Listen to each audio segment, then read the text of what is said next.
This is S videos, जहां हर story एक नई दुनिया का दरवाजा खोलती है, जहां एंटरटेनमेंट मिलता है इमोशन से और हर वीडियो बनाती है एक यादगार सफर। Welcome to the world of creativity. Welcome to S videos. ये वीडियो सिर्फ एजुकेशन और एंटरटेनमेंट पर्पस के लिए बनाया गया है। वीडियो में इस्तेमाल की गई सारी मटेरियल्स, इमेजेस और ऑडियो उनके रिस्पेक्टिव ओनर्स के अधिकार में हैं। हम किसी भी कॉपीराइटेड कंटेंट को क्लेम नहीं करते। समय की रेत तेजी से फिसली और 10 साल बीत गए।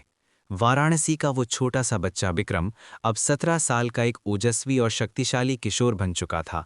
उसकी कदकाठी अपने पिता आर्यन जैसी थी, चौड़े कंधे और लंबी कद, लेकिन उसकी आंखों की गहराई और चेहरे का तेज उसे किसी देवता जैसा बनाती थी। विक्रम अब केवल एक राजकुमार नहीं था, वो त्रिलोक का रक्षक बनने की राह पर था। उसकी ट्रेनिंग अब वाराणसी की गलियों में नहीं, बल्कि हिमालय की उन चोटियों पर हो रही थी जहां हवा भी जम जाती है। हिमालय की एक गुप्त चोटी पर विक्रम एक विशाल बर्फ के शिलाखंड पर पद्मासन में बैठा था। उसके चारों ओर ठंडी हवा के झोंके नहीं, बल्कि जलती हुई सुनहरी आग का एक चक्र था। डिंग, विक्रम की स्थिति रिपोर्ट। स्तर 65, अर्ध देवता। ब्लड लाइन 90% शुद्ध ड्रैगन नाग। हालत ध्यान मुद्रा, मेडिटेशन। अचानक आसमान से एक विशाल सफेद बाज नीचे उतरा और मानव रूप ले लिया। ये आर्यन था। 10 सालों में आर्यन के चेहरे पर अब और भी अधिक गंभीरता और राजसी गरिमा आ गई थी।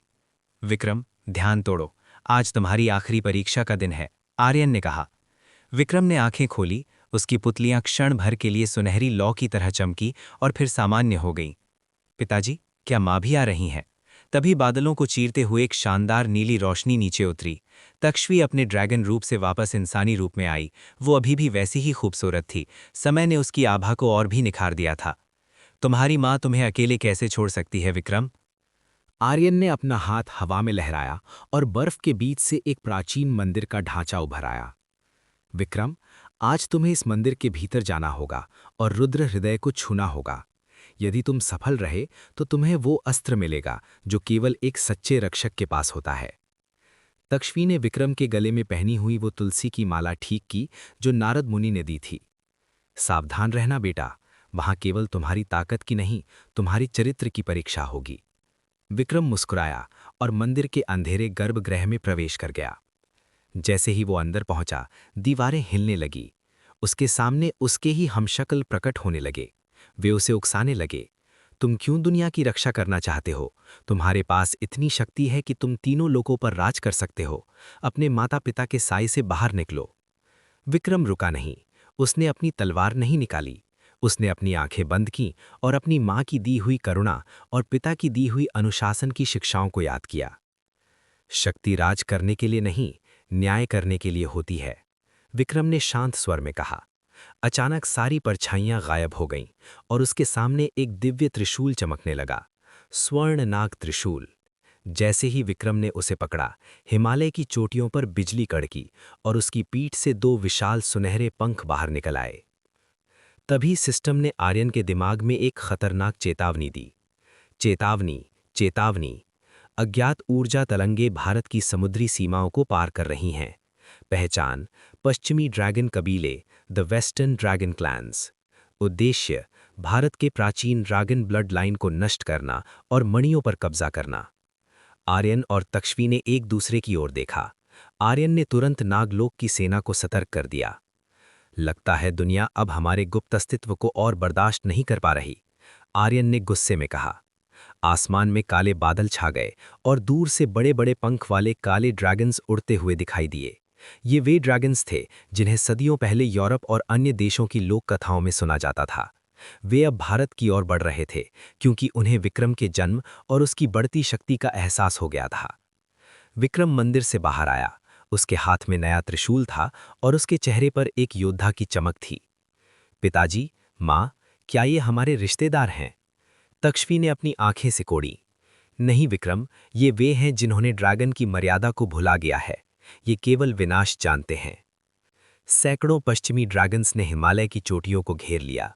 उनका नेता ड्रैगन लॉर्ड मैग्नस, जो आकार में एक पहाड़ जितना बड़ा था, नीचे उतरा।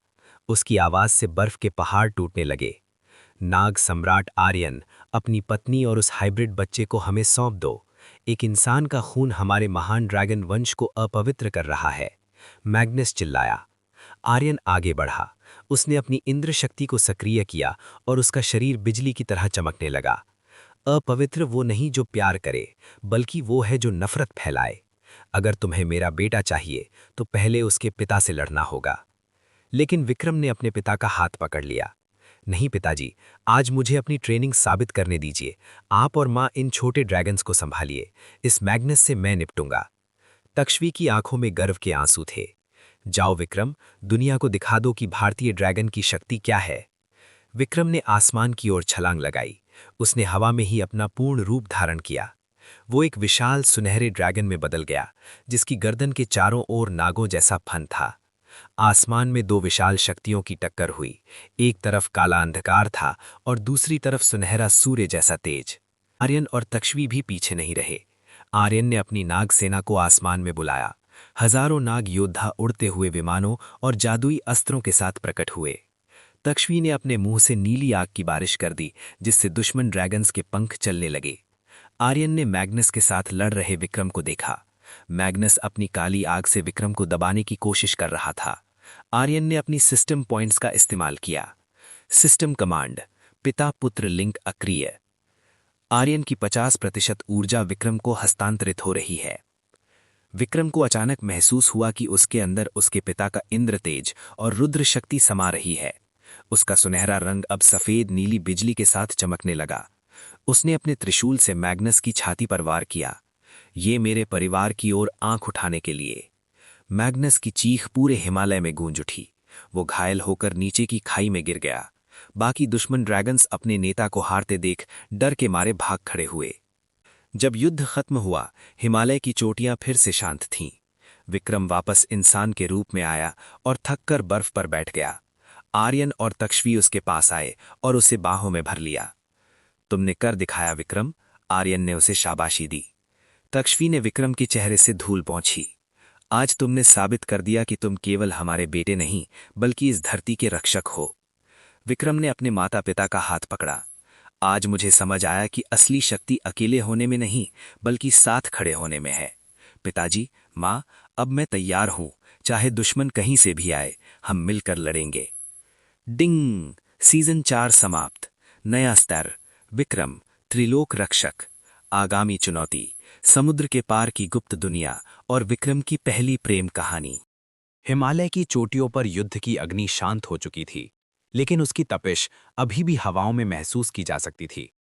बर्फ की जो चादर कल तक दूध जैसी सफेद और पवित्र थी, आज वो काले धुएं, राख और गिरे हुए विशालकाय ड्रैगन्स के खून से रंगी हुई थी।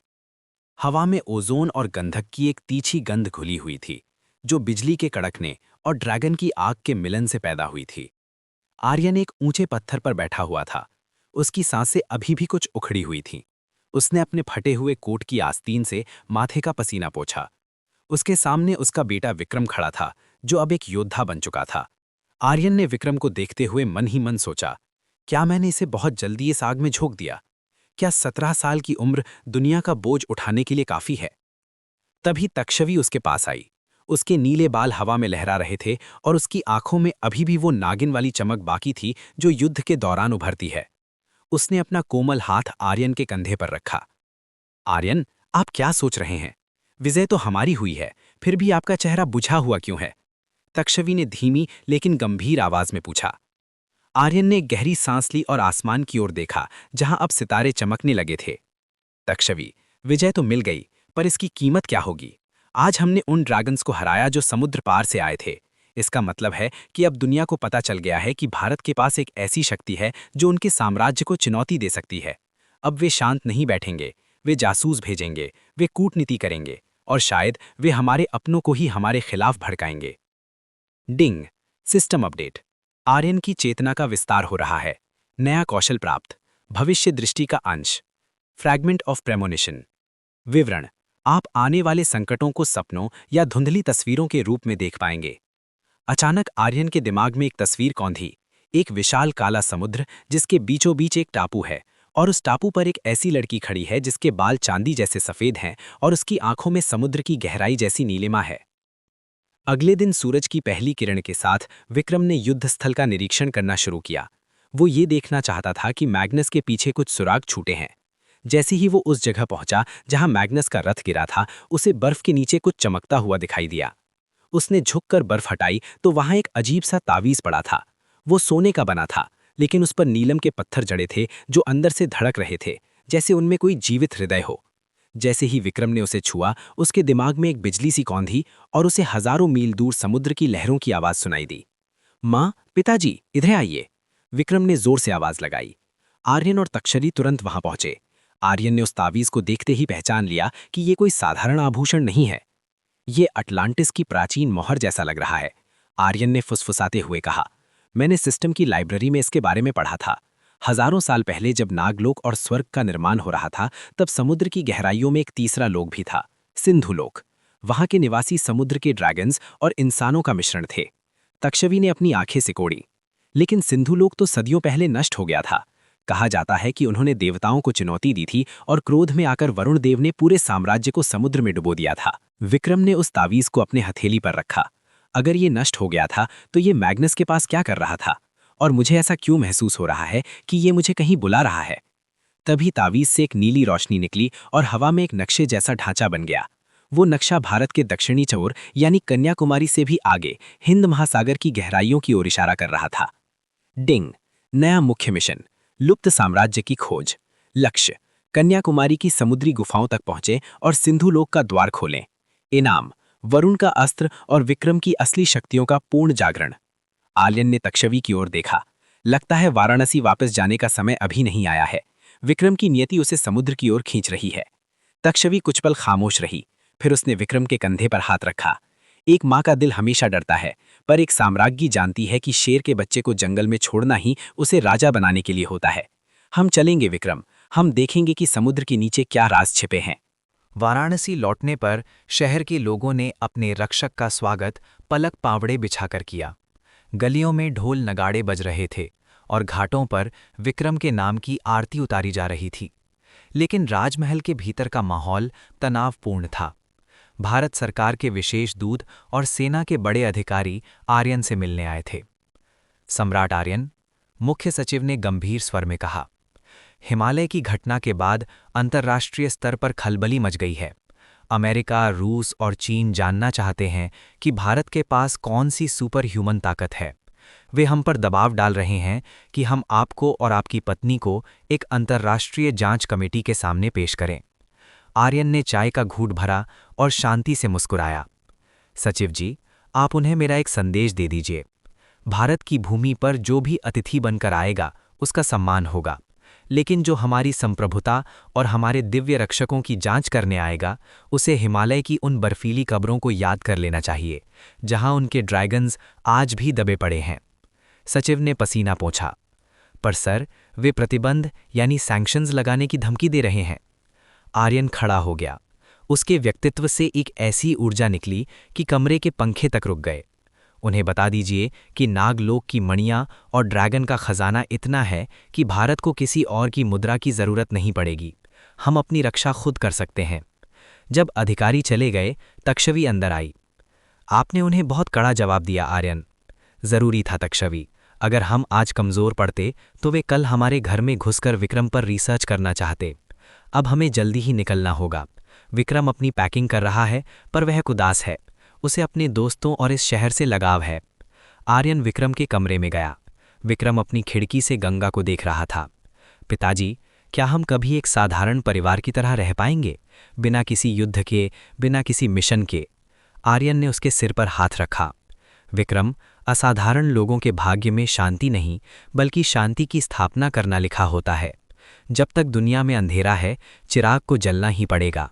पर वादा करता हूं, इस सफर के बाद हम कुछ वक्त सिर्फ अपने लिए निकालेंगे। अगली सुबह आर्यन, तक्षवी और विक्रम एक निजी जेट से, जिसे सिस्टम ने एक गुप्त पहचान दी थी, कन्याकुमारी के लिए रवाना हुए। कन्याकुमारी, जहां 3 समुद्र मिलते हैं, हिंद महासागर, अरब सागर और बंगाल की खाड़ी। जैसे ही वे वहां पहुंचे, समुद्र की लहरें असामान्य रूप से ऊंची उठने लगीं। वहां के स्थानीय मछुआरे डरे हुए थे। उनका कहना था कि समुद्र की देवी नाराज है। आर्यन ने तट पर खड़े होकर अपनी नाग दृष्टि का उपयोग किया। उसे पानी के नीचे बड़े बड़े साए दिखाई दिए। वे मछलियां नहीं थीं, बल्कि धातु से बने हुए बड़े बड़े रोबोटिक शार्क थे। आधुनिक तकनीक और प्राचीन जादू का मिलन, आर्यन ने दांत पीसते हुए कहा। कोई है जो नहीं चाहता कि हम उस द्वार तक पहुंचें। तक्षवी ने अपना हाथ आगे बढ़ाया और पानी का तापमान महसूस किया। पानी बहुत ठंडा है, पर गहराई में लावा जैसी गर्मी है। विक्रम, क्या तुम तैयार हो? समुद्र के नीचे तुम्हारी ड्रैगन शक्तियां थोड़ी अलग तरह से काम करेंगी। तुम्हें आग नहीं उगल पाओगे, तुम्हें प्रेशर और वाटर करंट्स का इस्तेमाल करना होगा।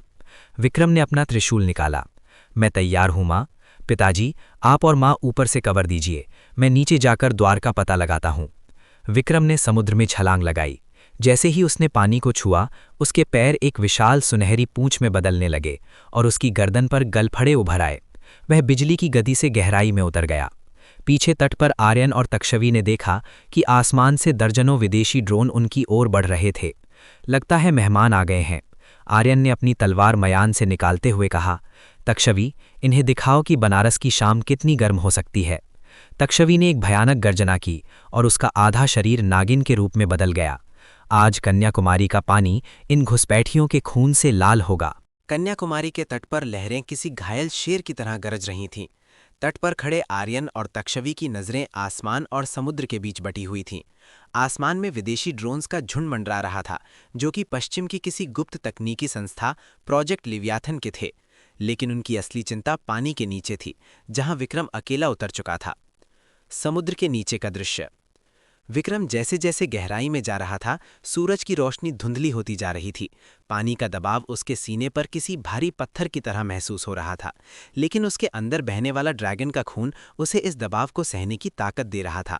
उसके शरीर के किनारे सुनहरे स्केल्स उभर आए थे, जो अंधेरे में हल्की रोशनी बिखेर रहे थे। अचानक उसे अपने पीछे किसी चीज की तेज गति महसूस हुई। विक्रम ने बिजली की फुर्ती से मुड़कर देखा। एक नहीं, बल्कि 6 विशाल रोबोटिक शार्क उसकी ओर बढ़ रहे थे। ये शार्क धातु के बने थे। उनकी आंखें लाल लेजर लाइट की तरह चमक रही थीं और उनके जबड़ों में कटर लगे थे जो हीरे को भी काट सकते थे। तो पिताजी सही कह रहे थे, दुनिया केवल जादू से नहीं, मशीनों से भी हम पर हमला कर रही है। विक्रम ने मन ही मन सोचा। उसने अपना स्वर्ण नाग त्रिशूल निकाला। पानी के भीतर आग उगलना नामुमकिन था, इसलिए उसने अपनी दूसरी शक्ति का आह्वान किया, विद्युत प्रवाह। उसने त्रिशूल को घुमाया और पानी के अणुओं में बिजली पैदा कर दी। जैसे ही पहली रोबोटिक शार्क ने हमला किया, विक्रम ने त्रिशूल से उसके सिर पर प्रहार किया। बिजली का एक जोरदार झटका मशीन के सर्किट में गया और वो पानी के भीतर ही फट गई। लेकिन बाकी 5 शार्क ने उसे घेर लिया था। उन्होंने अपने मुंह से सोनिक वेव्स छोड़ी, जिससे विक्रम का सिर चकराने लगा। सतह पर युद्ध। ऊपर तट पर ड्रोन ने मिसाइलें दागनी शुरू कर दी थीं। आर्यन ने अपनी तलवार हवा में लहराई। तक्षवी, इन्हें व्यस्त रखो, मैं इनकी कमांड फ्रीक्वेंसी को जाम करता हूं। तक्षवी ने अपनी गर्जना की और एक विशाल जल स्तंभ खड़ा कर दिया। वो पानी की बूंदों को नुकीले तीरों में बदलकर आसमान की ओर फेंक रही थी। हर तीर एक ड्रोन को छेद रहा था। आर्यन ने अपने सिस्टम का उपयोग किया। डिंग, सिस्टम हैकिंग सक्रिय। शत्रु के सर्वर में प्रवेश 40%, 70%, नियंत्रण प्राप्त। आर्यन की आंखों में नीली चमक आई। उसने अपना हाथ घुमाया और अचानक आधे ड्रोन आपस में ही टकराकर नष्ट होने लगे।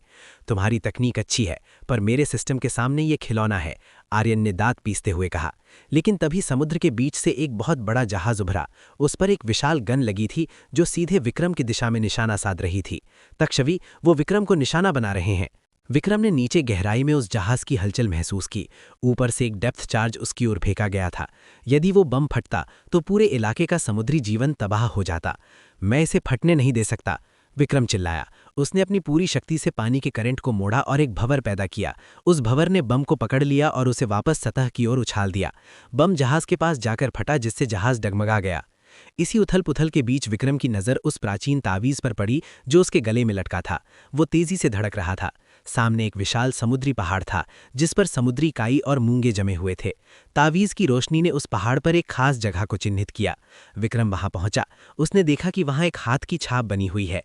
जैसे ही उसने अपना हाथ वहां रखा, उसके खून की एक बूंद उस पत्थर ने सोख ली। डिंग, त्रिशक्ति सत्यापन सफल। सिंधु लोक का द्वार खुल रहा है। अचानक वो विशाल पहाड़ दो हिस्सों में बट गया। अंदर से एक ऐसी रोशनी निकली कि विक्रम की आंखें चौंधिया गईं। वो एक रोशनी नीली और शांत थी। जैसे ही वो अंदर दाखिल हुआ, पानी का दबाव गायब हो गया। वो एक विशाल गुंबद के भीतर था, जहां हवा थी और दीवारें मणियों से सजी थी। सामने एक भव्य शहर था, सिंधु लोक। वहां की इमारतें शंख और विशाल सीपों की बनी थीं, लेकिन वो शहर वीरान लग रहा था। कोई है यहाँ? विक्रम की आवाज गूंजी। हजारों सालों बाद एक रक्षक आया है, एक सुरीली लेकिन उदास आवाज आई। विक्रम ने पलट कर देखा। एक ऊंचे सिंहासन पर वो लड़की बैठी थी जिसे आर्यन ने अपनी भविष्य दृष्टि में देखा था। उसके बाल चांदी की तरह सफेद थे और उसके शरीर पर नीले रंग के स्केल्स थे जो किसी कीमती आभूषण की तरह लग रहे थे। उसके हाथ में एक छोटा सा सफेद नाग लिपटा हुआ था। मेरा नाम नीला है, वो लड़की बोली। उसकी आंखों में आंसू थे। मैं इस उजड़े हुए इमराज्य की आखिरी राजकुमारी हूँ। मैग्नस और उसकी सेना ने मेरे लोगों को बंदी बना लिया है और वे हमारे वरुण मणि का इस्तेमाल दुनिया को डुबोने के लिए करना चाहते हैं। विक्रम उसके पास गया। उसे नीला के दर्द का एहसास हुआ। डरो मत नीला, मैं विक्रम हूँ, नागलोक का राजकुमार। मेरे माता पिता ऊपर लड़ रहे हैं और मैं यहाँ तुम्हें आज़ाद कराने आया हूँ।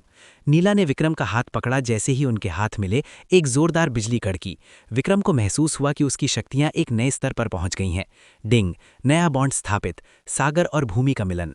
विक्रम को समुद्र का नियंत्रण, हाइड्रोकिनेसिस प्राप्त हुआ। विक्रम, नीला ने गंभीरता से कहा, मैग्नस अकेला नहीं है।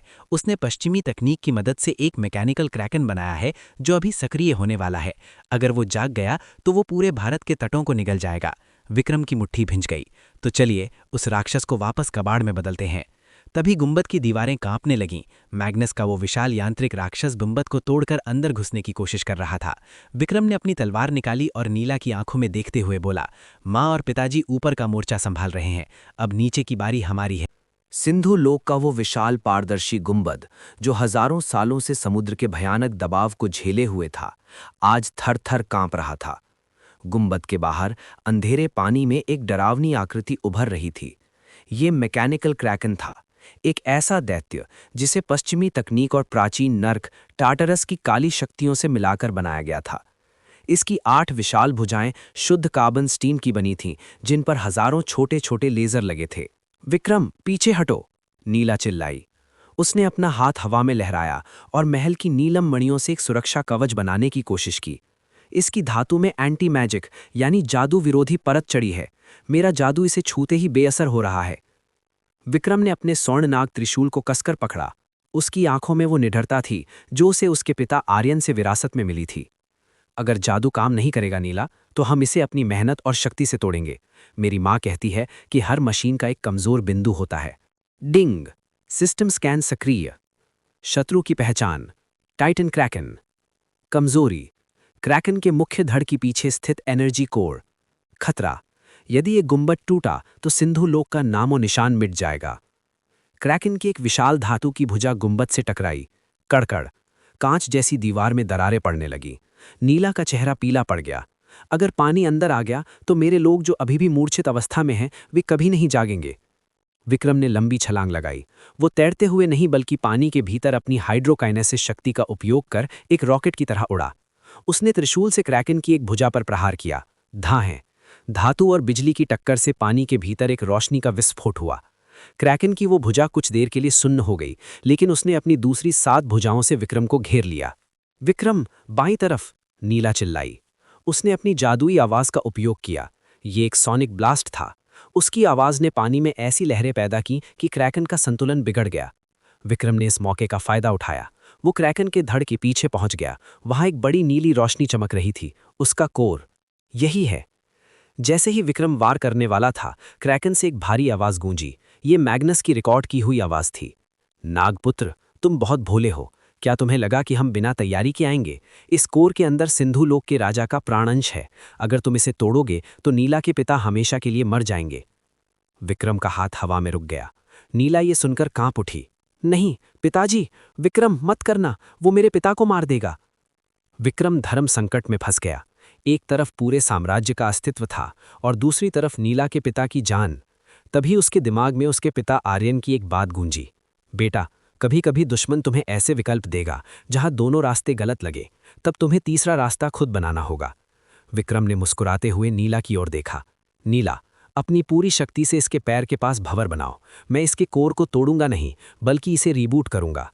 ऊपर सतह पर स्थिति और भी भयानक थी। कन्याकुमारी के विवेकानंद रॉक मेमोरियल के पास का समुद्र अब शांत नहीं था।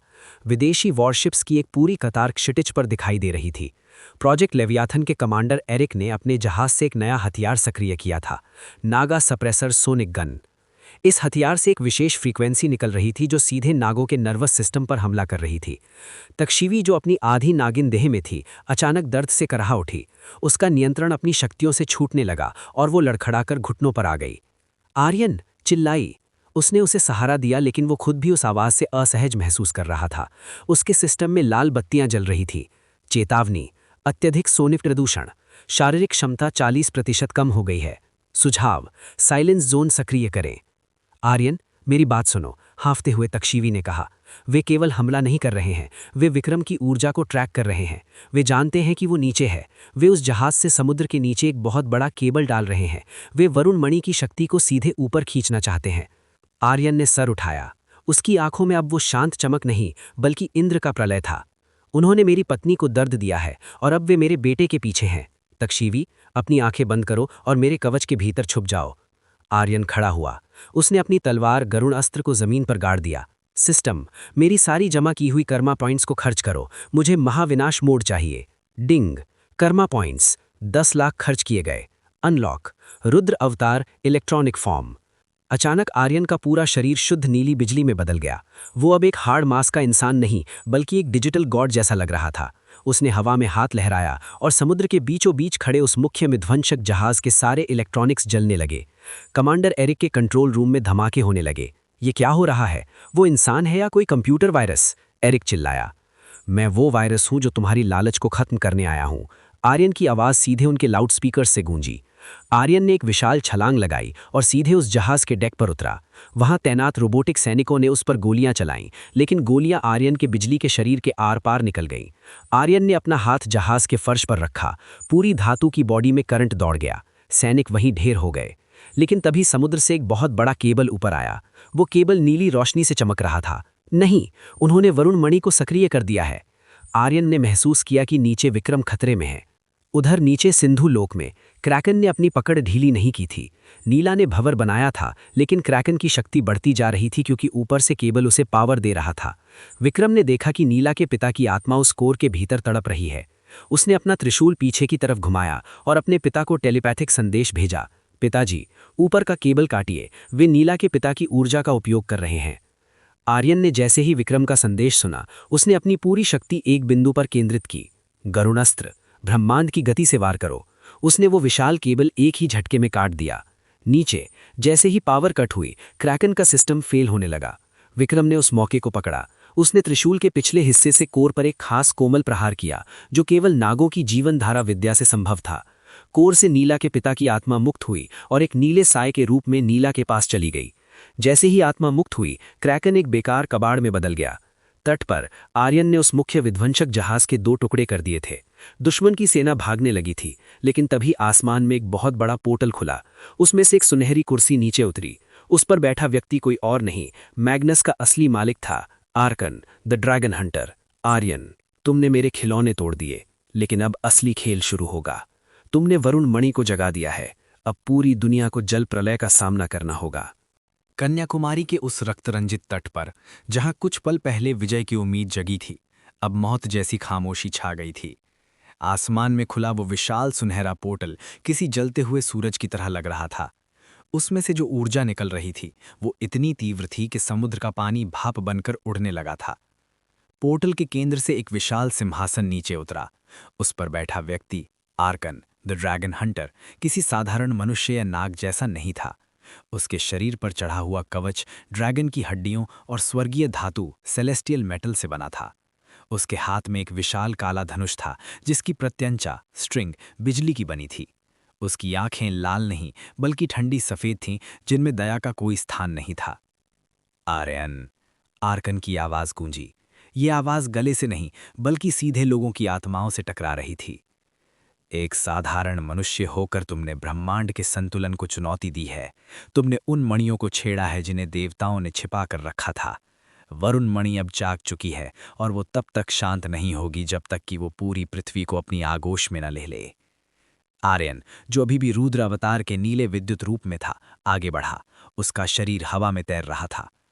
संतुलन तुमने बिगाड़ा है आर्कन। तुमने शांति से रह रहे नागों का शिकार किया। तुमने तकनीक और जादू का मिलावट करके राक्षस बनाए। अगर वरुण मणि जागी है तो वो तुम्हारी लालच की वजह से जागी है। आर्कन धीरे से हंसा। वो हंसी किसी पुरानी गुफा में गूंजती आवाज जैसी थी। लालच नहीं, ये शुद्धिकरण है। पृथ्वी पर रहने वाले ये कमजोर इंसान इस जादुई विरासत के हकदार नहीं हैं। मुझे केवल तुम्हारे बेटे का खून चाहिए, क्योंकि वही वो चाबी है जो परम ड्रैगन के द्वार खोल सकती है। तभी तक्षवी लड़खड़ाते हुए उठी। उसने अपनी पीड़ा को दबाया और अपने पूर्ण ड्रैगन नागिन रूप में आ गई। उसकी नीली लपटें अब और भी तीव्र हो गई थीं। मेरे बेटे का नाम लेने की हिम्मत भी मत करना आर्कन। तुम शिकारी हो सकते हो, पर मैं वो आग हूं जो तुम्हारे जैसे हजारों शिकारियों को राख कर चुकी हूं। तक्षवी ने अपनी पूंछ से समुद्र की लहरों को पीटा और एक विशाल जल ज्वाला आर्कन की ओर फेंकी। आर्कन ने अपनी जगह से हिले बिना अपने धनुष से एक तीर छोड़ा। वो तीर नहीं, बल्कि एक ब्लैक होल जैसा गोला था, जिसने तक्षवी के वार को निगल लिया और उसे पीछे की ओर धकेल दिया। डिंग, सिस्टम की आपातकालीन चेतावनी। शत्रुपा स्तर 120, महादेवता स्तर। आर्यन की वर्तमान शक्ति 95, जीतने की संभावना 15%। सुझाव, समय का बलिदान दें या फ्यूजन का सहारा लें। आर्यन ने महसूस किया कि उसकी शक्तियां कम पड़ रही हैं। तक्षवी, हमें समय चाहिए। विक्रम नीचे है, उसे वरुण मणि को शांत करना ही होगा, वरना ये सुनामी पूरी दुनिया को खत्म कर देगी।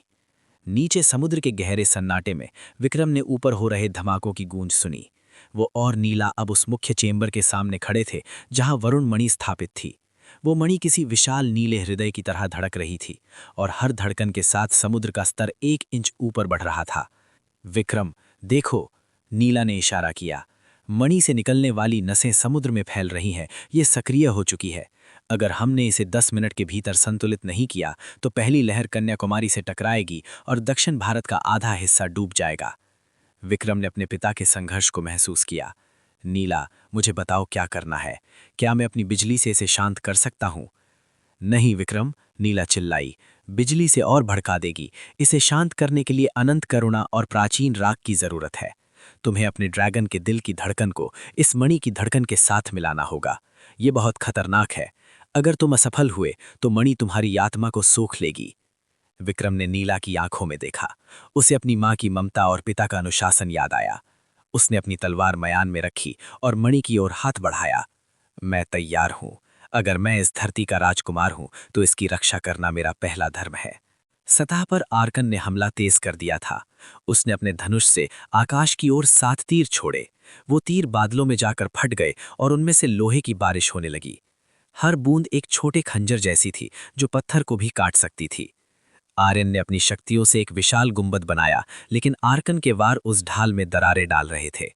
तक्षवी, अपनी ऊर्जा मेरे त्रिशूल में डालो। हमें एक संयुक्त प्रहार करना होगा। तक्षवी ने अपनी पूरी आत्मा की शक्ति, सोल एसेंस, आर्यन को सौंप दी। आर्यन का विद्युत रूप अब स्वर्ण नीला हो गया। उसने त्रिशूल घुमाया और एक इंद्र वज्र आर्कन के छाती पर मारा। आर्कन पहली बार पीछे हटा। उसके कवच पर एक खरोंच आई। प्रभावशाली, गर्जा आर्कन, पर क्या तुम इसे रोक पाओगे? उसने अपना हाथ हवा में लहराया और समुद्र के नीचे से वही केबल फिर से बाहर आए, लेकिन इस बार वो और भी भयानक थे।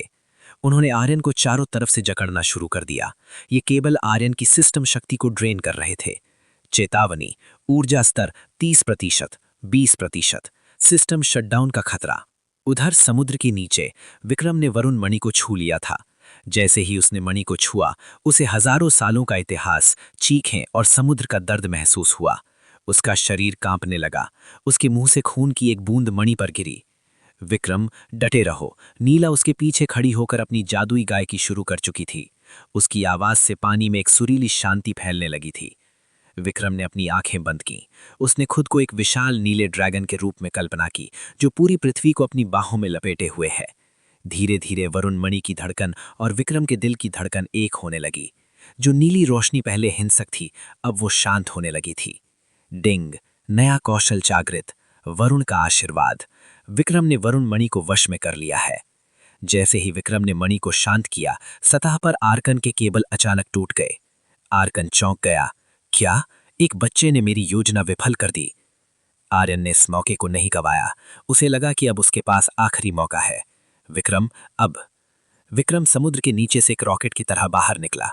अब वो मानव रूप में नहीं, बल्कि एक सुनहरे नीले ड्रैगन योद्धा के रूप में था। उसके हाथ में वरुण मणि की शक्ति से बना एक नया अस्त्र था, पाशुपत शक्ति। विक्रम, आर्यन और तक्षवी तीनों ने एक साथ आर्कन पर हमला किया। आर्यन ने इंद्र तेज छोड़ा, तक्षवी ने ड्रैगन अग्नि और विक्रम ने समुद्र का प्रलय। तीनों शक्तियों का मिलन एक ऐसा विस्फोट था जिसने कन्याकुमारी के आकाश को दिन में ही सूरज से ज्यादा रोशन कर दिया। आर्कन का सुनहरा सिंहासन टूट गया। वो जोर से हंसा।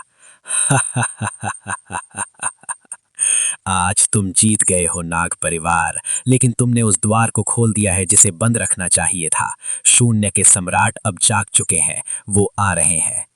आर्कन एक काले धुएं में बदलकर गायब हो गया। पोर्टल बंद हो गया। समुद्र शांत हो गया। लहरें अब धीरे से तट को छू रही थीं। आर्यन वापस अपने इंसानी रूप में आया और थककर रेत पर गिर पड़ा। तक्षवी और आर्यन उसके पास दौड़े। पिताजी, विक्रम ने उसे सहारा दिया। आर्यन ने विक्रम के सिर पर हाथ रखा। उसकी आंखों में गर्व था। तुमने कर दिखाया बेटा, तुमने आज अरबों लोगों की जान बचाई है। नीला भी पानी से बाहर आई। उसने तक्षवी और आर्यन को प्रणाम किया। सिंधु लोग आपका ऋणी रहेगा। विक्रम ने हमें फिर से जीवन दिया है। तक्षवी ने नीला को गले लगा लिया। तुम अब हमारे परिवार का हिस्सा हो नीला। सूर्यास्त की लालिमा में कन्याकुमारी का तट शांत था, लेकिन आर्यन जानता था कि आर्कन की आखिरी बात एक चेतावनी थी। शून्य का सम्राट कौन था और वरुण मणि के जागने से अब दुनिया में क्या बदलाव आएंगे। अगर आपको ये वीडियो पसंद आई हो तो लाइक ज़रूर करें और ऐसी ही दमदार कहानियों के लिए एस वीडियोस चैनल को सब्सक्राइब करें। मिलते हैं अगली वीडियो में एक नई और ज़बरदस्त कहानी के साथ।